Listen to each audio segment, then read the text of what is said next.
Hi, everyone. Welcome to this live transmission. I have a dear guest with me tonight. I get some another time. So today, well, depending from which part of the world where you're watching us, so joining us. So yeah, perhaps for you it's tonight. Anyway, which is she's Syren Wind, and I had the pleasure to meet her through the translation of her source code. That's how we got to recover in this lifetime. Um, and ever since, it has been a wonderful, wonderful, wonderful journey together. The moment that I saw all the codes that she worked with, I could see the perfect resonance and how we, to some extent, are sharing a very specific mission. One of them, or missions, one of them is in Mexico, as she's joining us into the trip to Mexico in October. And other one is now that we will be going a little bit deeper into what codes are and how this could be the next stage of communication to actually purify all the channels of communication within humanity and therefore accessing to a higher level of consciousness within us, and that is reflecting the cosmos without. Well, when people work with codes, it's very easy to actually find that point of resonance, as so was the case with me and Syren. And welcome, Syren. Thank you. It's a pleasure to be here. Honored to share this stage with you and your community and talk about codes. Yeah, I agree. You got me there, receiving on the map. Yeah, it's a fascinating topic to me, but it's so all encompassing. So I'm excited to weave with you and see what flows forth.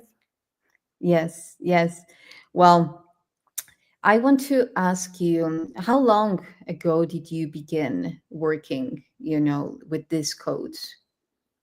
Well, as I recollected, I remember being a child and drawing symbols. I would call them symbols, but as I would draw symbols, I was drawing them in the light. Like if I was, seeing a workbook that had a religious figure, I was drawing the symbols in the light, like it was as the light.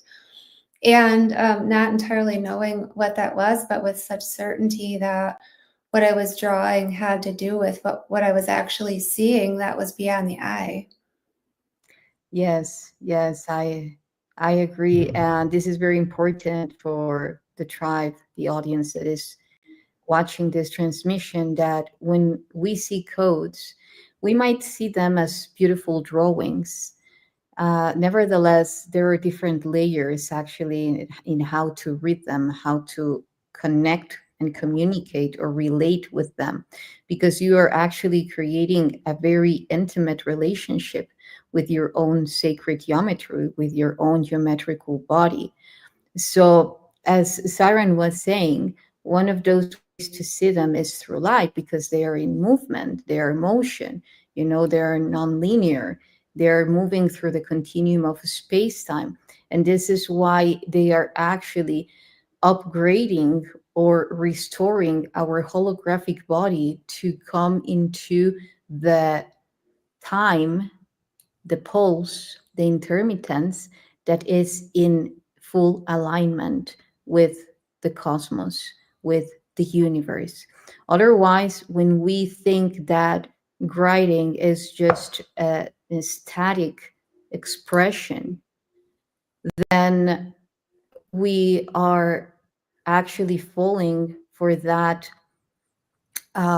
low frequency that keeps our holographic body, our geometrical body, even our therefore our electromagnetic field and gravitational field into a space that keeps on harvesting or keeps on being harvested by a reality that keeps isolating our body, what we would consider physical body, from our soul and from our spirit.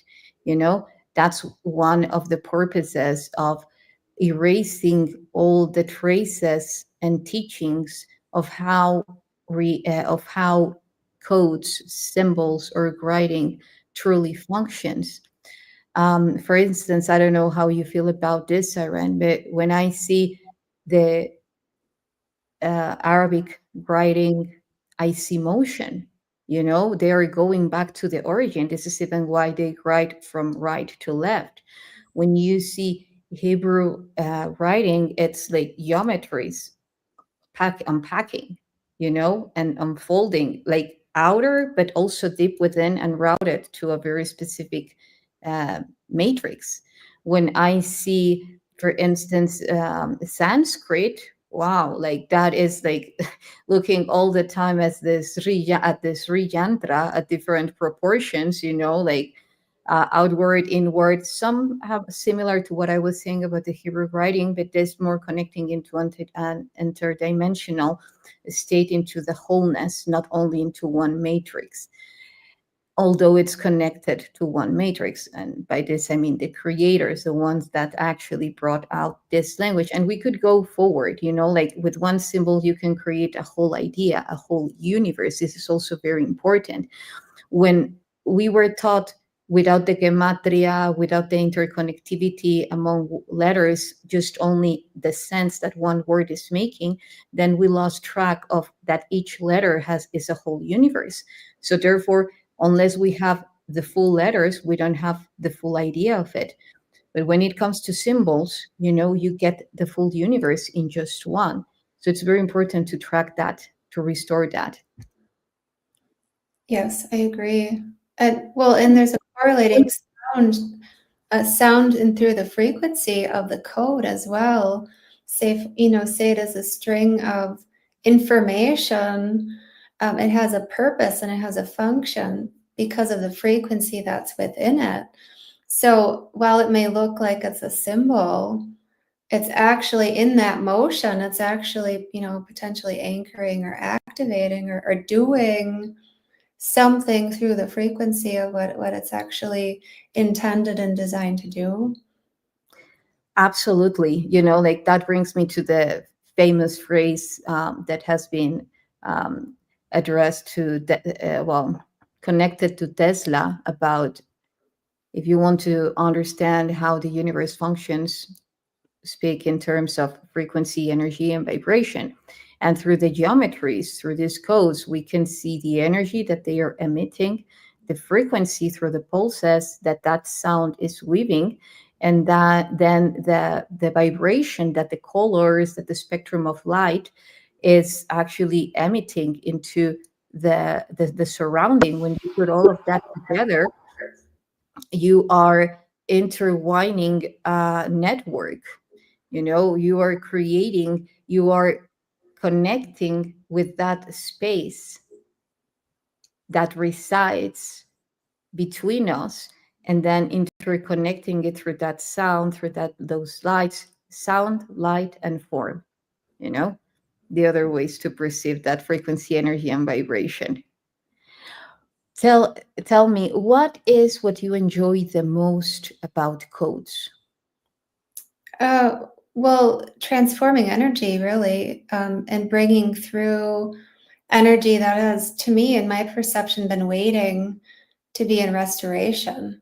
And having the awareness to bring the energies through the codes in a certain way, say with the earth, or with a session with somebody, has such an impactful transformation through the energy. And to me, that feels so fulfilling, if you want to say it that way, with what the mission, my layers of my mission are. Through the earth, through the other transformation, activation potentials of something that a lot of people don't realize, that everything is a code. But when you start to like open up to the actual energy and the frequency that's all around, you see that it's in everything. I mean, it's in the etheric web of the dew in the clouds, and it's how we're going to perceive that.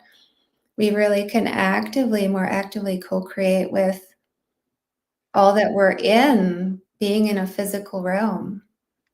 Yeah, I absolutely agree. And that brings me to, like, for instance, I also, like when I unfold codes, I just start, it's like creating those pulses, which are unitedly bringing a very specific geometry together, and then spinning and then unfolding like this huge hologram, and they're projecting it to a very specific place, person, intention, and so forth. And even at some point, like use it for different purposes. You can use this to actually create like a field of coherence, like a bubble of coherence. Some people can call it shield, some people can call it in different manners. The thing is that how the universe functions is just in terms of coherence and decoherence. So you're just creating different levels of coherence depending on the intention, on the information that you're putting in every code.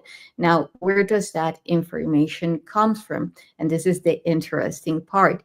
Because, for instance, if someone who is beginning with this and starts to, because I have had experience when I have the honor to guide someone to restore that awareness of how to decode, how to translate very specific form of cosmic or galactic writings, they go through that process of, I don't know what I am writing. I don't know what is there. Is it good? Is it bad? Is it? And then a beautiful journey, inner journey begins that some, how I experience it is that there are very specific codes that have a blueprint, a divine blueprint that is mainly coming from source or uh, galactic groups, or very specific sacred knowledge that has stayed very pure. And then there are other type of codes that are actually tuning into a more intimate expression of yourself, because that's another aspect. You can even start drawing codes when you want to alchemize something, like you start just putting your information, whatever you want to transcend or whatever you want to manifest, and start drawing all those geometries while you allow yourself to chant them, going through that process that you're go like dissolving all the ideas, the barriers that come as ideas, like I'm not a good singer, I'm not a good drawer, I'm not an artist, and so forth, and to just allowing or acknowledging that that idea of beauty, of harmony, unravels into its purest state, or a state of truth, when we start to transfer or transmit our essence. And before that happens, of course, layers and layers and layers need to be of shame, of whatever emotion it might be, which is mainly fear, start to dissolve as we face them, as we embrace them and give a proper answer to that. So, do you, in now that you are in a different level, do you tune into a very specific meaning for a code before drawing it, after? Both, how do you relate with that process of creation? Well, it depends on what the code is. Many times I do feel an energy that I'm about to draw code for. Or if I'm offering a session, there'll be codes coming through specifically pertaining to, you know, activating something within the field or something to that extent. But I typically feel that before even beginning to draw or beginning to sing, because when I sing is when I see the codes, when I see them, through the hand movements and through the tones, I'll see them being drawn through the light as well. So, but there's always some sort of a sensation, and that's what you were bringing up before. I like to remind people too is that what is the translation of a code is very much like what does it feel like to the individual, because it'll be different. It'll be different how somebody experiences it or how they feel it or what it may evoke, what it'll open, or activate.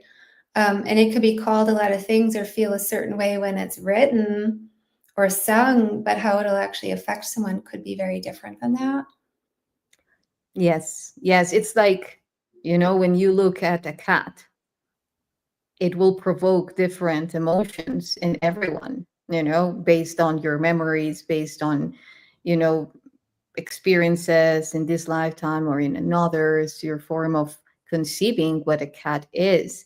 So, yes, I agree. It definitely generates different sensations in everyone. Uh, and and in addition to that, it's absolutely beautiful when you experience that a code has a unified effect on people. Right. Like, you don't even say anything, but you know that it is transmitting, because this is also something that I do, unless it is a very specific translation for something in a specific, as you know, like, in my case, when I'm translating a specific technology, biological technology, or the source code, of course, it has a specific intention, the reading comes differently or uniquely.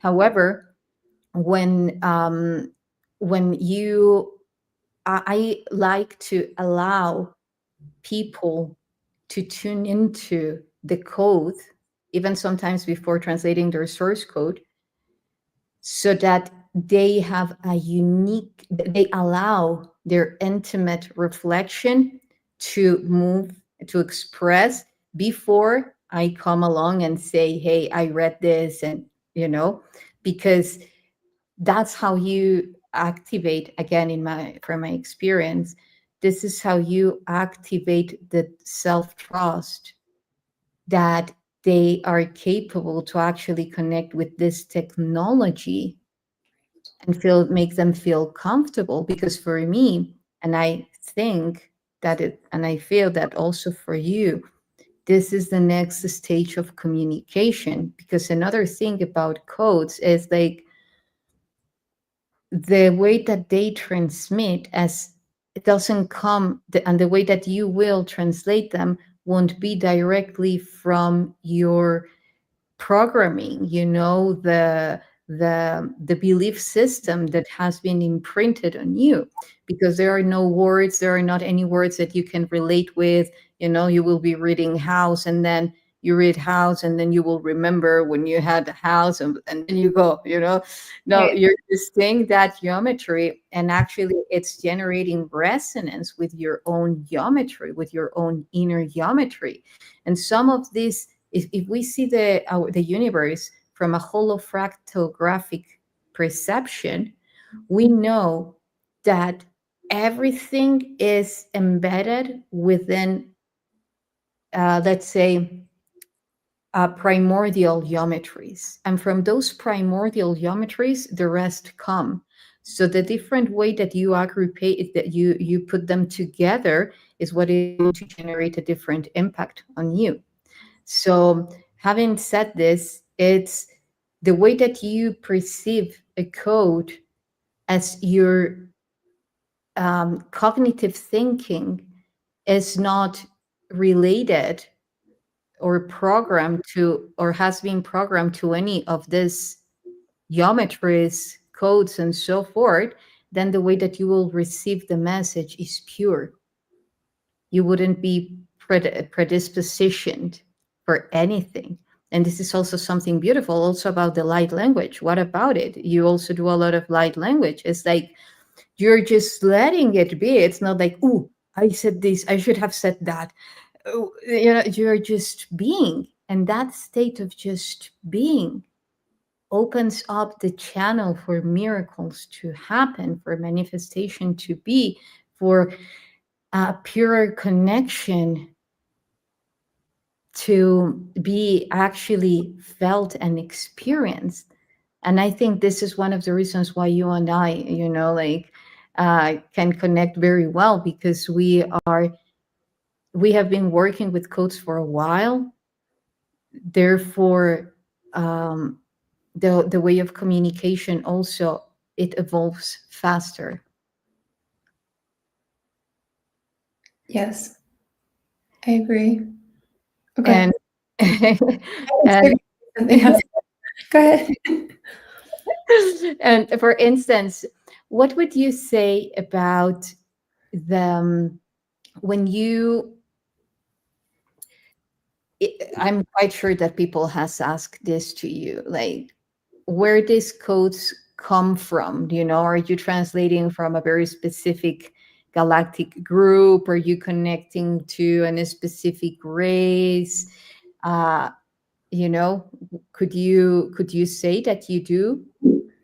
Well, again, it kind of depends on what the codes are and what the function is. But I'm not actually like, there's channeling, people that channel. I'm not actually doing that, where I'm bringing anyone through or a group through. The codes are, for me, source energy, the way that I've been, you want to say, am coded, the codes that I carry, the energies that I'm bringing through. And also on occasion, very certain occasions, there's energies I can feel. And I'll give one just example, brief example, that I was on an airplane going over Nevada, and I could hear these energies, these beings that were from so far away, like they had been traveling so far, and they just wanted their message in the area for purification. And it sounded like, to me, it sounded like tapping in dust. It wasn't like a code, like a symbol, but it was just very subtle energy of what they were wanting to be there. And sometimes to me, it's bringing something through, anchoring it into the physical, but through myself, as my own unique coding, bringing it through my own way with, sound, tone, the energies with my hands, etc. But it's not specifically a certain group. Yeah, I agree. For me, it happens the same way. For instance, this one that I have behind, it's well, tell me, let's play. What Okay.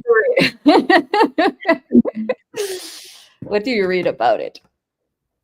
To me, it feels like excuse me, a reordering of the cosmos, the way that people are perceiving that. Excuse me for 1 second. Sure.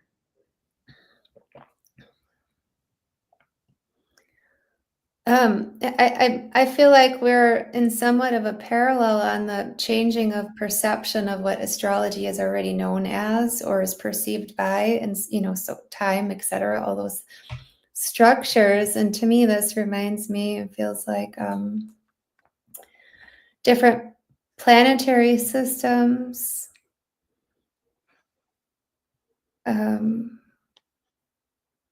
star alignments, and origination codes.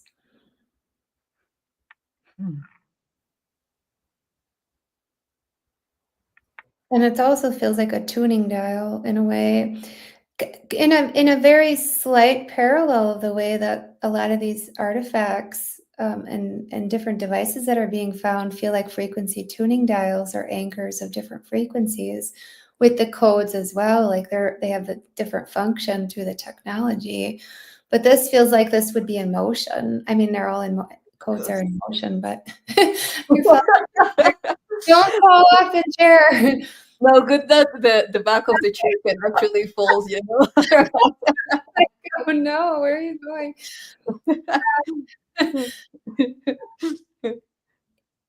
Um, there's a lot of different information in here, really. And the way some of the nodes are, I call them nodes with the dots.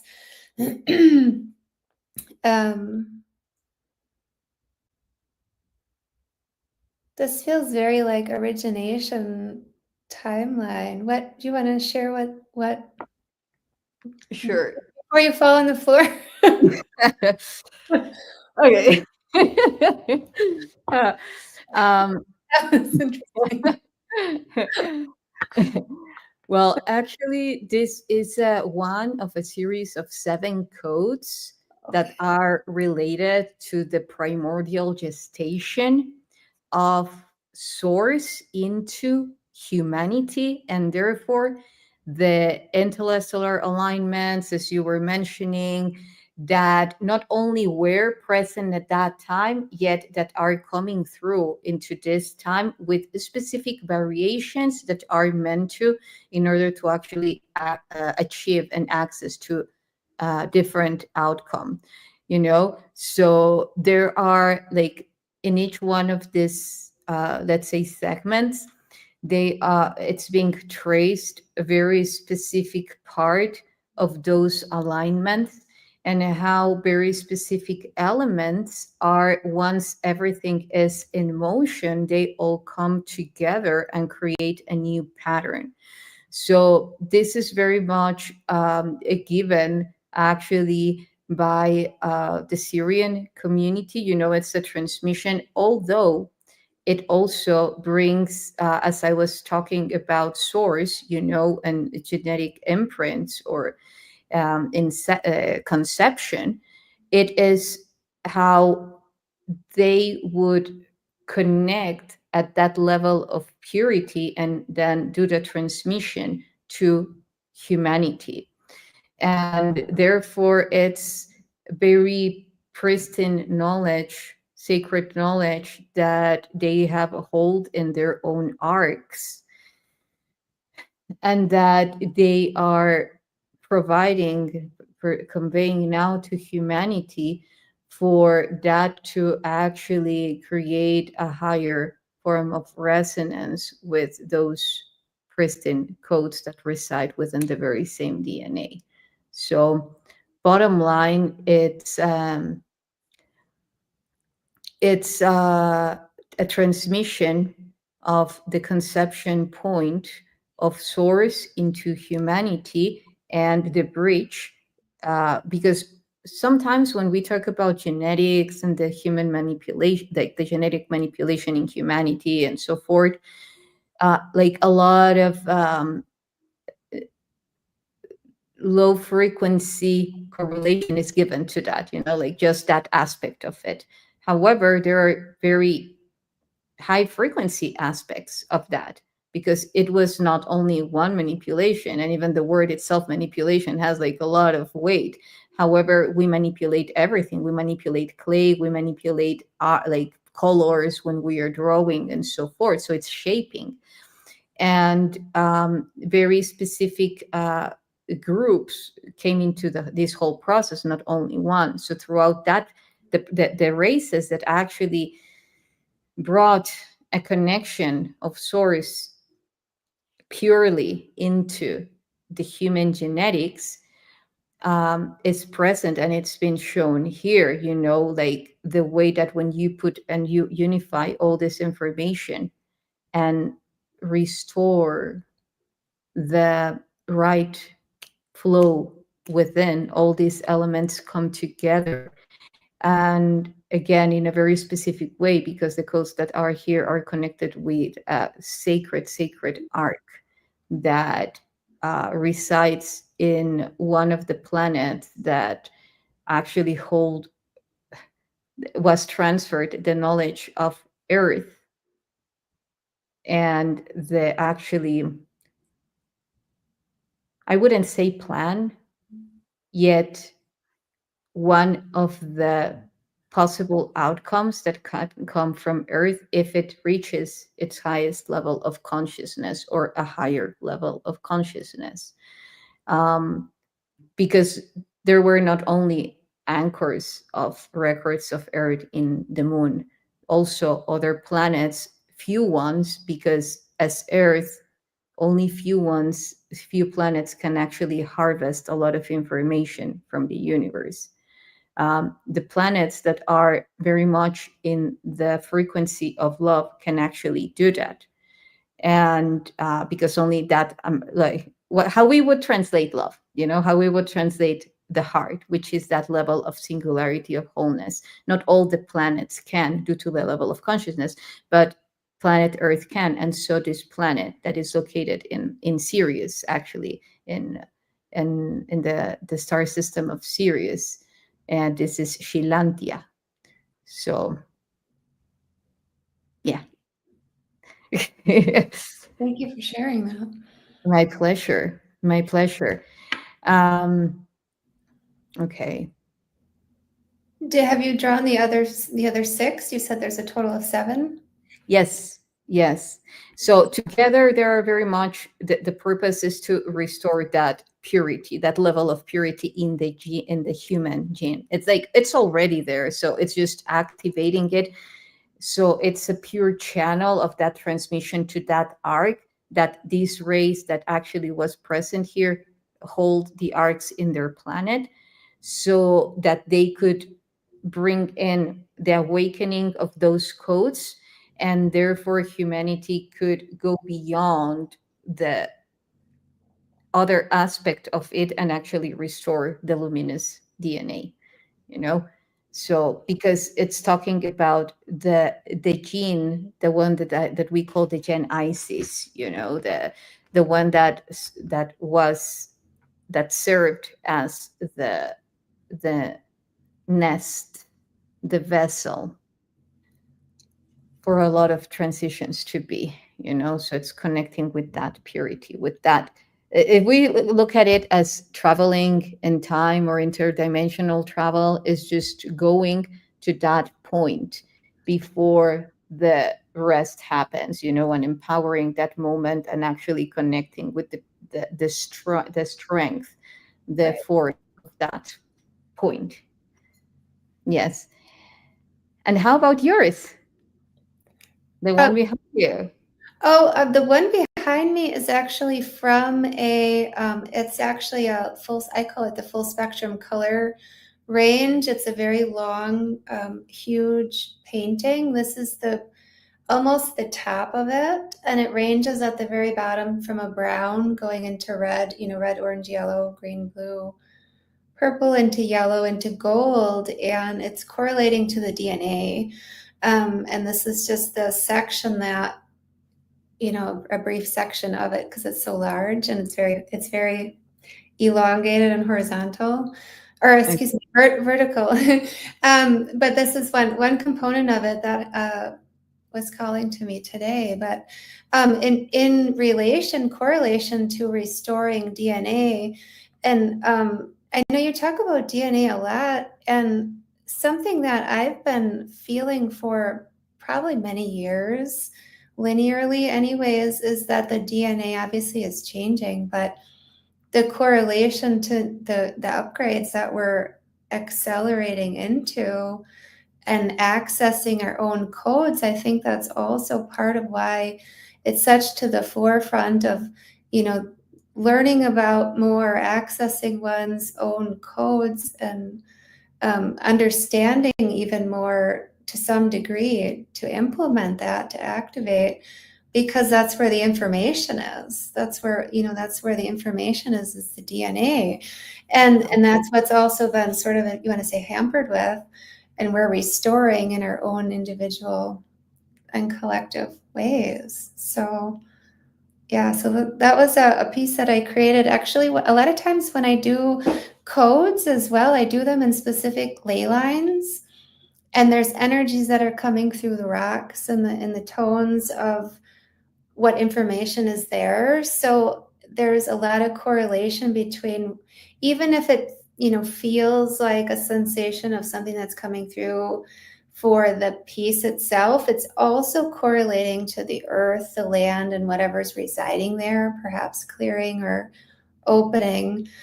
So I always know when I'm feeling the call to bring something through, it's so multifaceted that, you can perceive so much in the moment, but it's so far beyond what is what is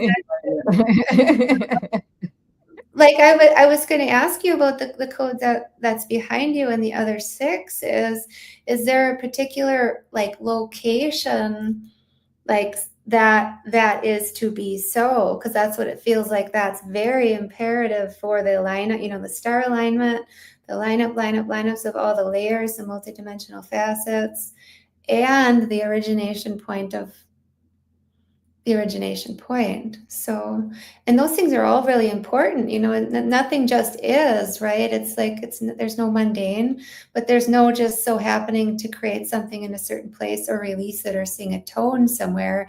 It's very specific.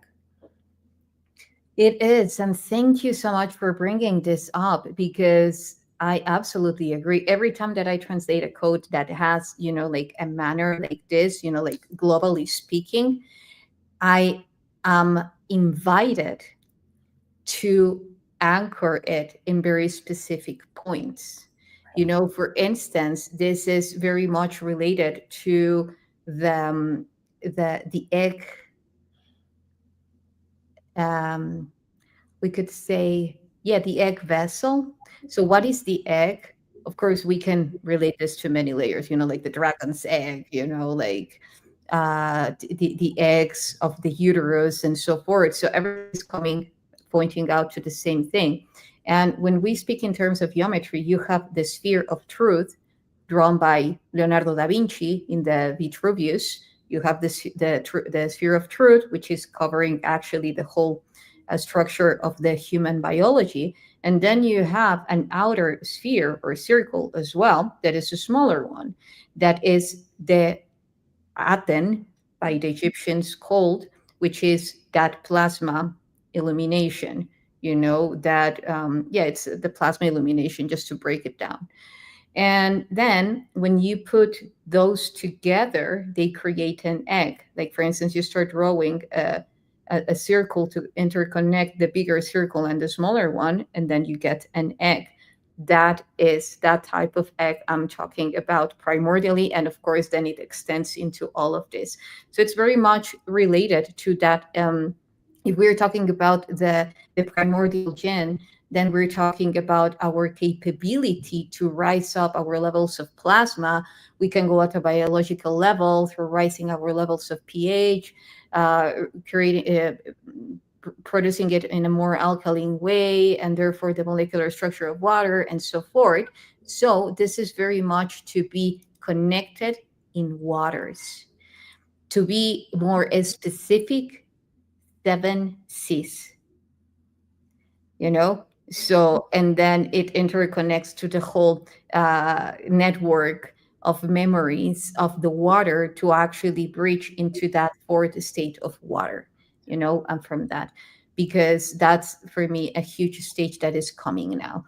You see, it's like we are aware of how badly the water is polluted, and how important it is actually to bring it to a pure state. Okay, so now if we dive deep into the implications to this, we will see that the pure our water is, And not only through the water that we're bringing in, that's at a biological level. We're also talking about our emotions. We're also talking about what we can do, energetically speaking, etherically speaking, to connect with our own water, and actually, all the elements that are participating into that process, and then beaming and reflecting into all these water sources. Like you live next to a water eye, or an eye of water, and that is super important. Actually, I know that you're doing like a lot there, and thank you for doing that, because these are sacred points that actually are interconnecting to all the rest, but at a bigger gradient, for sure. Well, I'm glad you brought that up because, the memory. Well, this is part of it, but the memory in the water. And I feel, we've talked about this privately, but about water and water codes, a lot has been encrypted in these underground or within water pyramidal structures. There's a lot that's been coded there, or memory that is held there. And through the networks of the memory, or even the beings that live there, right? The whales and the dolphins that are sonically carrying codes that are rippling out this information that's being anchored, such as the seven seas, and all the tunneling systems and the pyramidal networks within that. It's so vast when we look at the water systems and correlated to that. When I see water, I also see the reflection of the below and the above of the cosmos. So, I mean, the air and the ethers is water as well. That the air that's, or excuse me, the clouds have dew, which is water. So Yeah. there's information within that as well that's all correlated to that same huge source of water that's reflected, in our experience all the time with our cells and our structures and far beyond all of that. Yes, yes, and it's fascinating how how simply the universe shows to us how, once we connect to the core, then we can reproduce it at many levels. And as how I love to say, it's like, if we see the technology outside, and by technology, I'm not only talking about the devices that we are creating, talking about even the technology of the nature itself, So when we see that, it's a reflection from within. And when it comes to, technological devices, that is reverse engineering, the result of reverse engineering from our cells, our own biology, and the codes, how I direct them as well to very specific points on Earth. Because, for instance, the series of these 7 led me to a series of 13 that actually are connecting to a very encrypted way that the Greeks put when they were in Egypt, when they went to Egypt, which is the dodekaiskonos. And it's related to, yes, 12 points, but plus 1, that's the key. And they go all the way into Sudan, the pyramids of Sudan. At some point, I really felt the calling, and I'm feeling, and we will be going at some point to the pyramids in Sudan, because that's the 13th point. That's the 13th point. That's why the 13th point of what? Well, it's also very much connected to the DNA. And the codes are also reflecting, as in Earth, to the stars, you know? A way that I want to express it is, it's not that you are connecting only to the information of one star system because you feel that come from there, or one of the versions of yourself come from there, or you want to connect with their knowledge. The way that we also connect through to stars is through the pulses. As we see, Venus creates a very specific pattern all the planets create very specific cymatics, geometries, and so the stars. So when we're talking about the Behenian stars, which are commonly known as the fixed stars, um, they knew the power in the cymatics that those stars create. So if you start connecting with the stars at that deep level, through codes, through frequencies, through your voice, through your hands, and so forth, through your whole structure, then those stars start to connect with you in a more intimate way. And through all that plasma field interconnecting, Planck plasma, ether, however you want to call it, then you start to create a full level of coherence, hologram, star hologram, star hologram. And then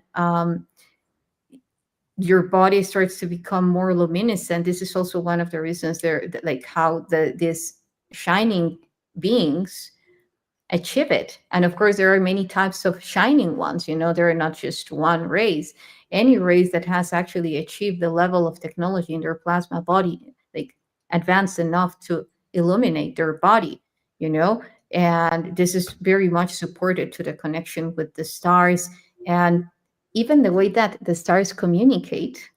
When you're capable to tune into the way that they are communicating in between one another, let's say fixed stars, you have a Vega, and then you have Regul. Well, yeah. Well, let me put another example. You have Vega, and then you have Volmachut. I am using Volmachut because it's very little known of. And it is the fish that ate Osiris Oh, phallus, oh, interesting. like in the stars. Okay. It's aligned to Pisces, Pi Isis, and then Oh, create the Trinity. So then, when you know the field, the wave field that they are generating in between one another, you're capable to filling those gaps within and activating dormant genes. Because even RNA, if we and the mitochondria is supposed to be that external uh, um, bacteria that came, along in this eukaryote cell being created through symbiosis and symbiosis. I'm sorry, and then I'm thinking, because I really don't want to go into very technical terms, so just to simplify it.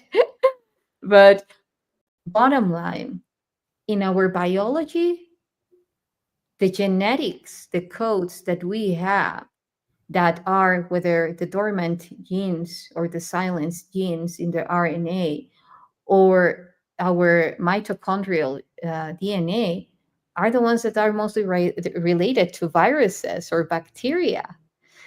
And yeah, it's a way that actually makes sense how the DNA was programmed through the blood type, Rh negative, Rh positive. I'm going to be talking more about this because I want to bring the full information together. But what I wanted to transmit through this message is that constantly the idea of what's wrong, if you want to discover where to go to, mainly for the ones that are, like beginning this path, go where they said don't go. I always discovered that was a good starting point. Yeah, why don't you want me to go there? There's information there. That's why. Exactly, exactly. It's a beautiful way to say why we were the different ones in our family, because we always questioned, we would never settle for what they said. So yeah, even the phrase curiosity killed the cat, come on, you know Like, I'm going to discover it eventually. yeah. Well, Yeah. further, I'd like to say with that is everything that we already know. we don't have to necessarily go look for outside of us because it's within us. But beyond that is if we look at the physical body that we are in, our sacred temple, it's also a resonance chamber. So if we start humming and singing for whatever purpose we do, whether it's intuitively or not, we're tuning in and we're toning our vehicle in a way that is doing so many things, with our walk, with our breath, with our, conscious utilization, but we're actually a tuning chamber, so we can go beyond that and parallel that in a way to pyramids or other structures that you walk into. And because of the way that you're tuned, will innately change the energy. Yes, yes. That is a very important point. Thank you, because this is an example that I always give when I encourage people, like my clients or friends, whatever, um, anyone that receives it, that I encourage them to actually use their voice, because you will reach a very specific tone that you will be able to heal yourself. You know, it's like, but like this. Of course, you need to give yourself the time to go through tones and see, okay, oh no, that's too high. That's actually generating the counter forfeit. Okay, oh no, that's actually making me fall asleep. But there is one that actually aligns your whole geometrical structure, and your body gets very happy. Your cells, your molecules, it's like, yay, finally, like I'm receiving that bliss, that breath of life.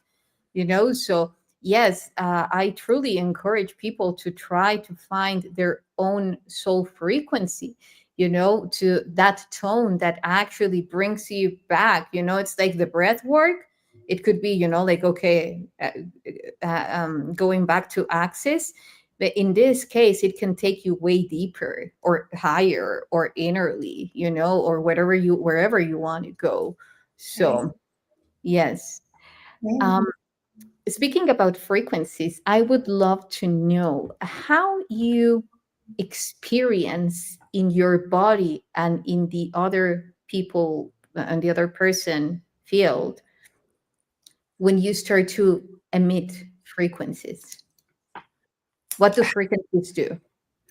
What do I notice them do for others, or for what do Yeah, I? like simultaneously for you and for the other person.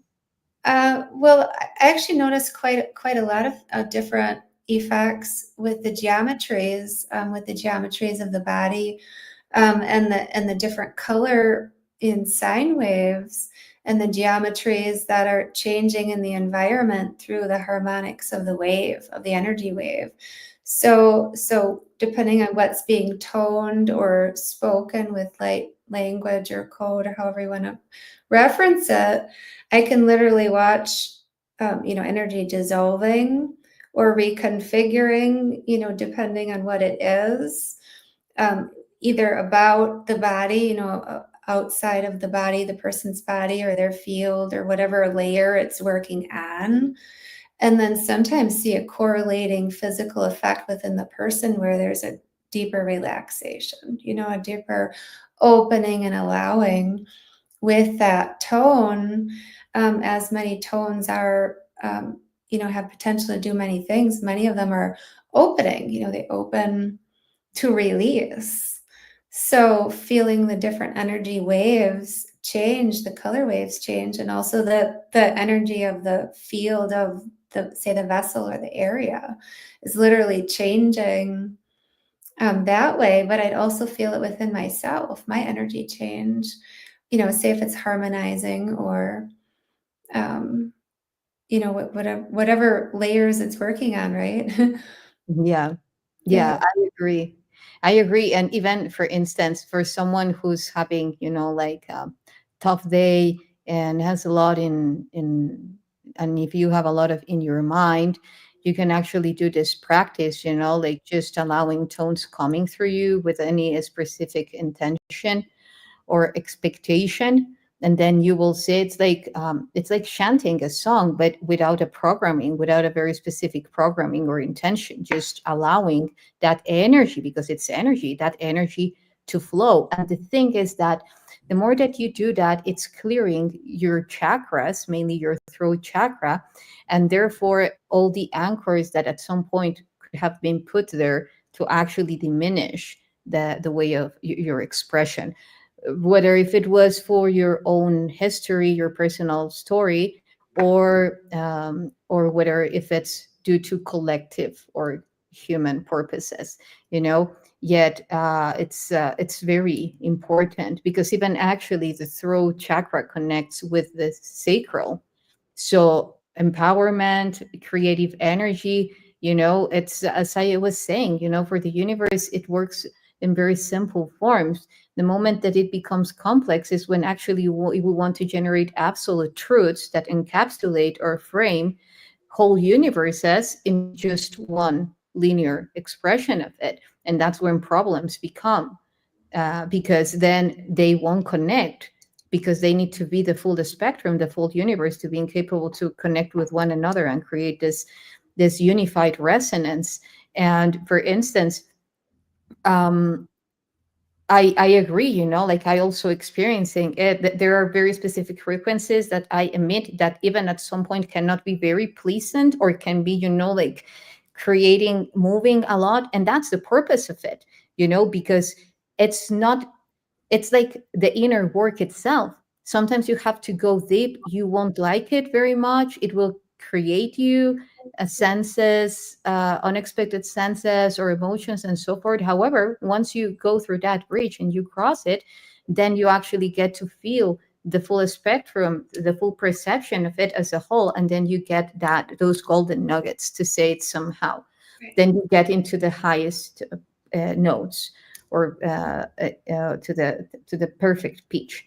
So another thing is that I also think it's very important to say that when we see these codes, because I remember when I began this path, and nobody would talk about codes, you know, I was the only one, code, code, code. And there would be people that would come from very specific schools, to say it somehow, and they would tell me the only codes that exist are the binary codes. And I would be like, am I going to unify this with because you know that I like to put everything together. Right. So I was like, okay, so binary codes. The zero. And he was not an engineer, you know, a system engineer. Yeah, Okay. no. So anyway, but the way that I saw it, and due to how I perceive it, due to that openness for me, from me, is that the zero is the dot and the one is the line. So when you put dot and line together, it's just showing, you know, like lower motion, higher motion. And those are embedded in every line of every code, within every line of every code. Now, the ultimate goal is to actually make all that structure flow harmonically. For instance, this one to flow clockwise. Zoom, zoom, zoom, zoom. There are some points that are flowing in the beginning counterclockwise to generate that vacuum. Once the vacuum is fulfilled, then it goes full spectrum, expanding, expanding, expanding, expanding. So Mhm. that also can be reached through frequency. As we were saying in the very beginning, and if we didn't use these words, I'll use them now. You can activate codes and even artifacts and even everything through your voice. This is why they, in the ancient civilizations, they would give so much power to the word of creation. It's the frequency, it's the bread of life. What's the bread of life? Frequency. You know, it's like that vibration, it's that energy. So yeah, I just wanted to say that. Um, Definitely or agree. yeah, thank you all for your comments. Great, Juliana. That's awesome. That's awesome because we all have to plant our seeds. It's a unified task. It's not one savior coming to here, one hero to save the day. It's Right. a, it's a unified process that in which we all are invited to participate in. Absolutely.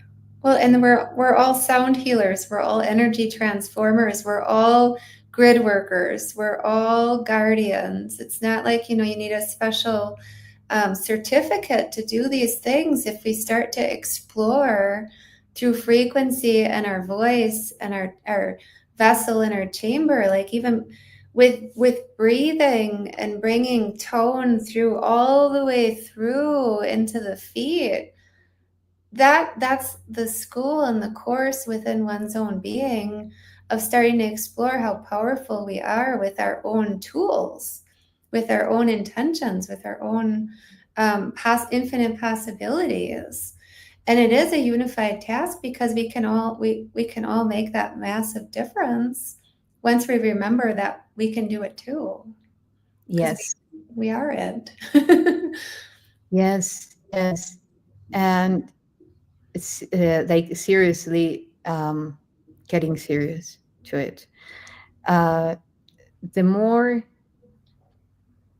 that we acknowledge our power, the more that we truly do make a difference. And it's not coming from an egotistic space at all. Actually, humbleness is acknowledging what you are and what you are not. Therefore, you're everything, like overall. So it is very like surrendering to our divine power is detaching from expectations that have been put outside based on an idea of harmony, of beauty, that it's merely an illusion. Beauty and harmony is presence. And how can we be present if we don't want to be embodied in a reality that we don't find in resonance with us? Yet, the more that we allow ourselves to emit that beauty and that frequency within our own temple, our own resonating chamber, as Syren was saying, the more that we are actually bringing that reality outside. You just need to try it. It's what makes could makes us think that it's difficult are the thoughts, because remember, everything comes to perception, and our perception is based on our senses. And what programs our senses, our neurochemical components. However, is like, and I can talk through my experience about this. It's like even when you're pregnant, that they say that it's like having 21 bones broken at the same time, that the level of pain that you can experience. And however, if you know how to, because it's oxytocin that you are also generating, and oxytocin, it's like a higher level of endorphin, you know you can actually reach like orgasms while you are giving birth to someone, to your kid, to another soul. Can you imagine like how depth it goes, the programming of this is all very painful, and now even your body, your system is telling you, it's not. Actually, you can have a whole of a ride if you embrace your power and know how it functions. So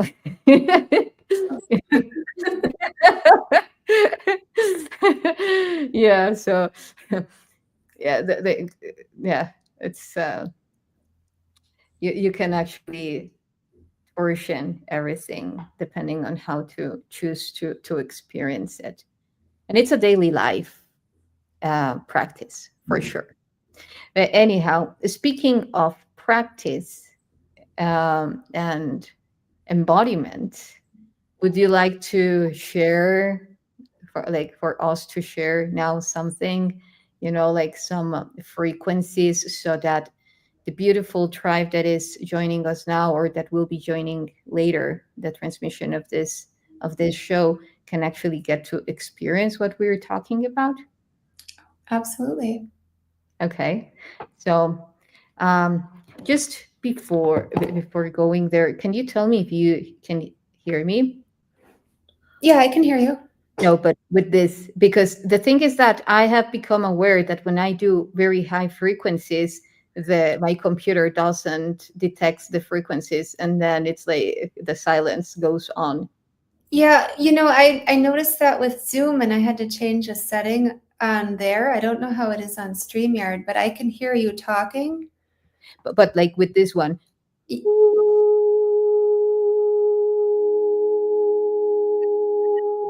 yeah, Yeah. okay. Okay. But now I hear my echo. I don't hear an echo. Hello.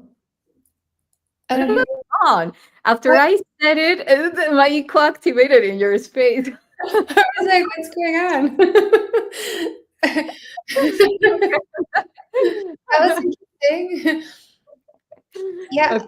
I don't know how the settings are on StreamYard with the sound, but I always would have to change the setting before I would do a tone because mine would disappear too.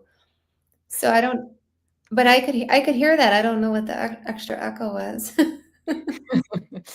Well, that was interesting. Yeah. Just before beginning, just to address to Kasun Lee question, how about using music? I can't meditate. I use music. Uh, do you want to answer that, Siren? Well, that's what I think is the beautiful part about tuning into oneself moment to moment is really only you can know what you need. And some people like silence, use certain frequencies at certain times or certain music is helpful. It depends on what you're going through or working on, I guess, if you want to say it that way, or what helps you tune in. But there's no right way. It's whatever feels correct. Um, Yeah. yeah. And it'll change. It'll change as you're meditating one day, another day it'll be completely different. So honor that. Yeah, I agree. And just adding to that, if at some point you like the beat of a song, yet you discover that the lyrics are not the best ones because they are creating like an emotional loop, you can change the lyrics, you know, and then you can practice your rap abilities or your who knows? Maybe we have a star, a celebrity warning from you, because you know. Okay, well, so if the ones that are now joining us can just close your eyes and receive from this frequency. The purpose is just sharing this beautiful codes of harmony, like generating presence. Something that you want to add to that, Siren? No, that's beautiful. That's exactly what I'm feeling too. Okay. Okay. So inhale and exhale. Inhale and exhale.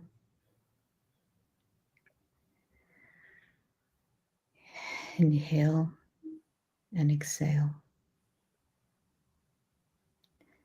Whenever you want to start.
Didn't get it.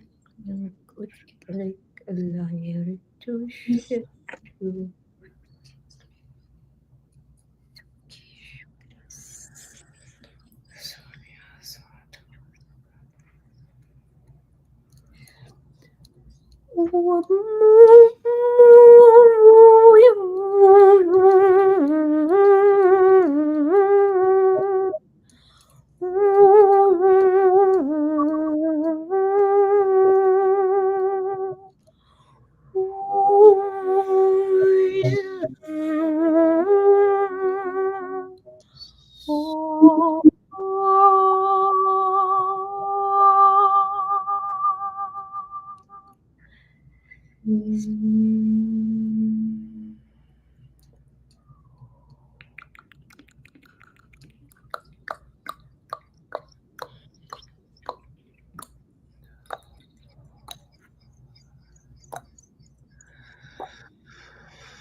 Kaya noa soy teo kaya soa.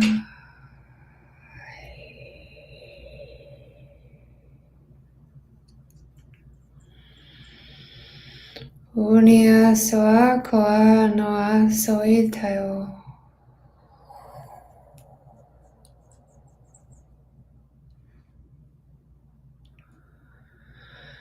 Aya noa noi sai taya so.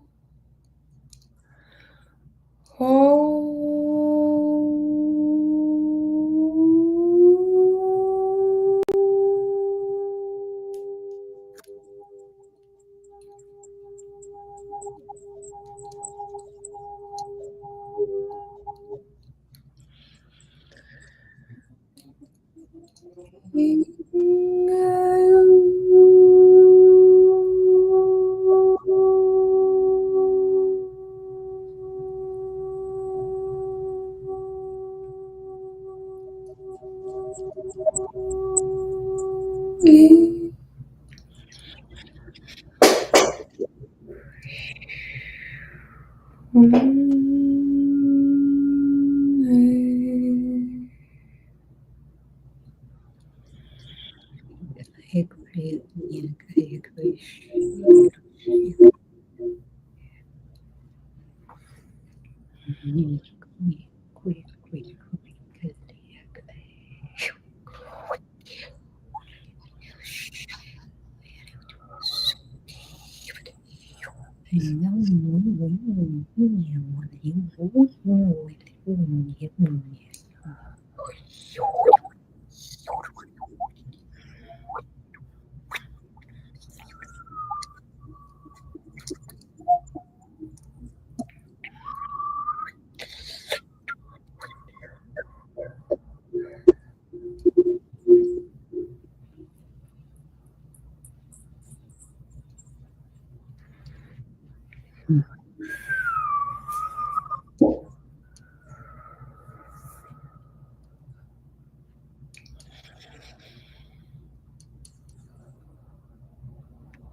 Hmm. Hi.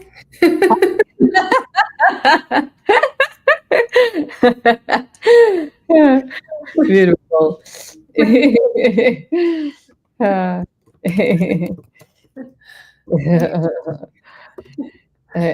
okay, so well, that was beautiful. Thank you so much.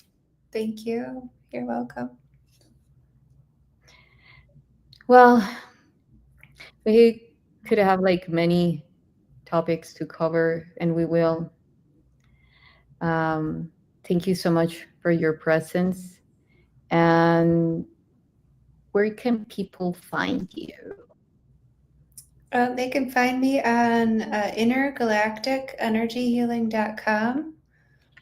And it's INNER, galacticenergyhealing.com. And he'll have all the websites from there, including the YouTube, the Facebook, scheduling sessions, and all kinds of other tools, frequency tools, books. Thank you so much, Mhm. Syren, and thank you everyone for watching this transmission. You know where to find me, my media, Facebook, YouTube, my webpage, www.hunuh, HUNUH /AKHNA, AKHNA.com. And yes, for future presentations, as you know, I will be speaking in Las Vegas, in Dallas, and other ones coming up this very same year. So stay tuned for that. Sessions, courses, online courses. You can um, the write to my uh, email, omnivision.hunuh at outlook.com, and or directly to my messenger.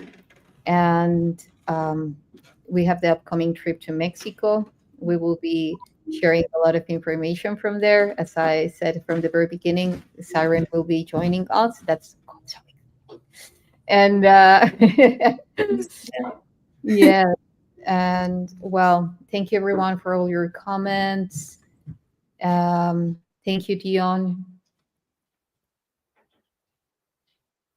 for these past few days, and this was right on time. And I realized my role with Sophia. Thank you, Dion, and thank you everyone for your presence. Looking forward to see you on the next time. Thank you.